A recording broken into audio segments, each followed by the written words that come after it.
How did he decide to become a coach? It was not easy decision, and it was not decision made in one day. So when he retired, he really had no plan to be the coach, and I mean, some period of the time he was thinking what to do, and after some time he really missed basketball, and we started a little bit to talk. He showed some, let's say, small interest about coaching, what before during his playing career was always no way, no way, no way. And at that time Adidas started like a next generation to be part of the team, to be part of the tournament, and they wanted him to be the coach. So I proposed this to him, to be the head coach of the next generation team in the tournament. It was 4 tournaments, and he was like, no, I don't like to do this. Then I spent some time convincing him. I was saying to him, you need to try, because you have no idea how you will feel standing along the line, how the players will react on you, will you like it, will you be excited? And because of our long-time relationship and really huge mutual trust, he accepted. And you know, he came here. The first of 4 tournaments was in Belgrade.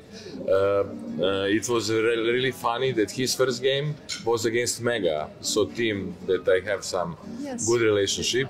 And Mega Juniors beat his team badly by 20 points. But after first quarter, I knew that the new coach star was born, because everything looked really great. How the players look on him, how they react. And also after the game when we talked, he said that he liked it. When all the tournament has been finished, they had very good results, because I believe they won all other games.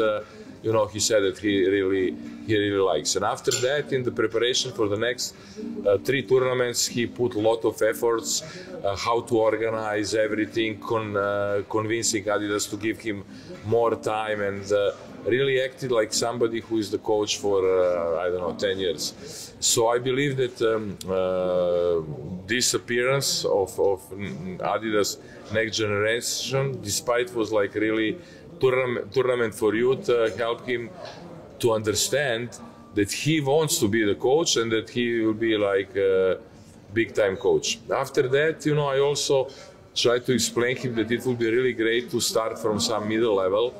Peristeri came, and it was like really perfect for him at that moment, and you know, everything was really great. Peristeri in the coaching, his coaching career was something what was Marusi in his playing career.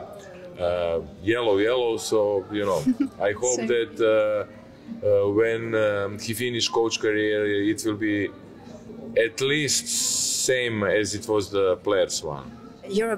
Wants to know your opinion about how is he as a coach right now? I mean, like we speak very often, really. I mean, usually after the game, and what do you say to him? For all my coaches, I try to give them some, let's say, I cannot say advices, but let's say my vision. You know, what I really noticed during the game, and this is not what everybody see. Like, okay, this guy scored 20, you didn't play switch defense. No, it's more about their decisions, and maybe some body language and that kind of the stuff. And comparing with all other my coaches, and I have them a lot, I have the let's say the longest history with him, and I feel the biggest freedom to tell him. And you know, we practically continue what we did during his playing career, and I'm really very happy for it, because when he retired, I had a feeling that one part of my basketball is gone. Now he returns, and I believe he will stay for decades. Do you think he's going to be the best coach in EuroLeague? Do you have that feeling? It's very difficult to say. But you know, he is only 42. Duda was important when he was 72. So let's say maybe Billy has 30 years of coaching in EuroLeague, and you know, there are a lot of years. and there is signs that good chance for him to be somebody remembered as the big-time coach. Will he be the best? Difficult to say. You transferred Spanoulis from Panathinaikos to Olympiakos. When the matter was still under discussion, were you or he afraid of it? At that time? No? No, we were not. You didn't have second thoughts? Okay, we knew that it will be a lot of noise, that it will be a lot of unpleasant situations, but you know, I mean, he really wanted to do this. He believed that it's a great move for his career. I believe also, and you know, when you know this, you have to do this. Whatever is around, it's not important. So. Okay. Has there been a player or coach that you would like to have as a client, but the deal did not go through, or do you have as many as you want? I know the story about the player in the airport that left you in the airport. I know that, except that. There are many, you know, and many times I tried, and you know, I didn't get what I want. Can you name one? One. Okay, Pleci Mirotic. You know, I mean, I came late when he was already established and had a relationship with the agent, but he's one of the players whom I would really like to have, but I didn't have him. Can I have another one, or no? Well, maybe Milutinov, because you know, in this time he played as a kid in Hemofarm, and you know, I had a lot of guys around him, but somehow I spoke also with the family, but somehow he didn't sign. We have still a very good relationship, but he had a different agent. Marko Guduric has spoken publicly about the possibility of him joining Zvezda soon. Is there a chance that we will see him very soon? This summer, Marko has option. His club has option also. Options are very easy, so practically he is free.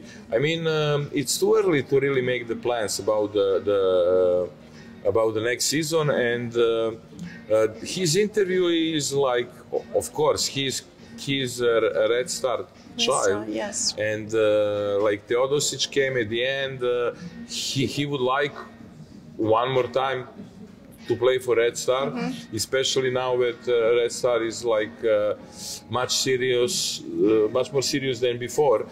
But it doesn't mean really that he will come this summer, maybe. But he was, in general, wanted to show his emotion to the club where he grew up, and that he has in his heart, and that he hoped that one day he will again wear their jersey, but it's not really. People immediately reacted, "Oh, he's coming now." It's not, and we had no conversation. I don't say he's not coming, but just nobody really talk about it because it's too premature. I can't help but ask about Sasa Obradovic dismissal from Monaco. Since you are the manager of Obradovic and Spanoulis, was this a difficult position that you came to? Did Sasa learn from you first? Yes, this is some kind of unpleasant situation, but this is not something. It's not the first time. This is not something new for me. I had this many times on different levels, and okay, this is EuroLeague, but if it happens even in the small level of the competition, it's the same. It's important that you know, Sasha knows me for many years, and we have also big trust. And you know, I was like just messenger. You know, I mean, the club called me to tell me that they decided what they decided. I explained him. After that, I put all my focus to do a good termination with great condition of the release for him. What I did it, and after that, when they decided the new coach is Spanoulis, I negotiate his contract. You know, so there are no mix between those two. He is looking for a new team? Yeah, I mean, a couple of weeks when he got dismissed, we had some basic interest, but it was not on the level of EuroLeague where he would like to be and where I believe and he believes that he belongs. So he decided, and So I believe it was this from is Eurocup, let's say from Eurocup? No. It was only EuroLeague, but EuroLeague. smaller level. So he decided to make the break. This is not long break, maybe I don't know 5 months. And at the end of the season, when all the market is very hot, you know, we will choose the new destination. Speaking of important careers, which player do you consider to be the most important one in your client list at the moment? It's not difficult to understand them. If you represent 3 times MVP of NBA League with a chance to be the 4th time, and in the other hand, that we started to work on 17, and that practically I understood his value quicker than anybody else, so I brought him to the team, which at that time was under my control. There is no doubt that this is the guy, and his name is Nikola Jokic, more or less. The fact that you don't have good relation with Željko Obradović has closed doors for you. Has it hurt your business to some extent? Before 2010, I had great relationship with him. In 2010, when Spanoulis moved to Olympiacos, a relation practically was over. But Željko was always very professional, and he put this on the side. So I signed many players in Fenerbahce. You know, okay, I never talked with him. I spoke with GM Maurizio Gerardini, but for sure I signed between 6 and 10 contracts. So it didn't affect my my business at all. When Željko came back, I mean to Serbia, you know, I mean Dusan Ivković, who is like really most important for my success, you know, and who is the very close and maybe the closest friend of Željko, he insists for us to sit all 3 together. He organized some meeting in his house, and after that we shake hands and continue to have a regular relationship. I signed couple of players in Partizan, even this year 2 signings, and I cannot say many times, but few times we sit in the cafe and discuss about basketball, exchanging messages. So I cannot say that everything is same like it was in 2009, but it's like more than a regular relationship, and we left Spanoulis case behind us. How this meeting was? How did you feel? I was happy, you know, because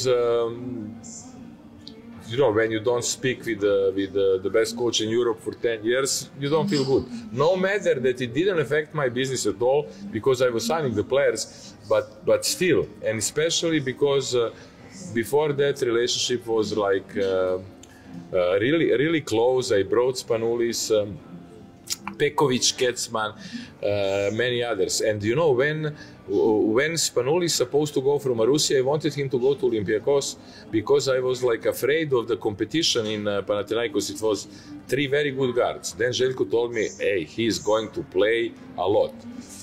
And it was enough for me, you know, when Željko, who was like close friend of mine, you know, said it will be okay, you know, so Billy came to Panathinaikos. So that was like at that time. It is said that when Spanoulis signed for Olympiacos, you were absent and you learned that he signed by phone. There is a belief in the minds of many that this happened because you didn't have good relations with the Angelopoulos. Is that true? No, not at all. Yes, I was not present because I was flying. You were flying, so it's not true. For the first contract, I was there, of course. Of course. For the second also, but maybe 3rd extension, I was flying from Barcelona somewhere. I was not there. I was not there physically when it happened, but I was. You have expressed your concern for the future of the EuroLeague.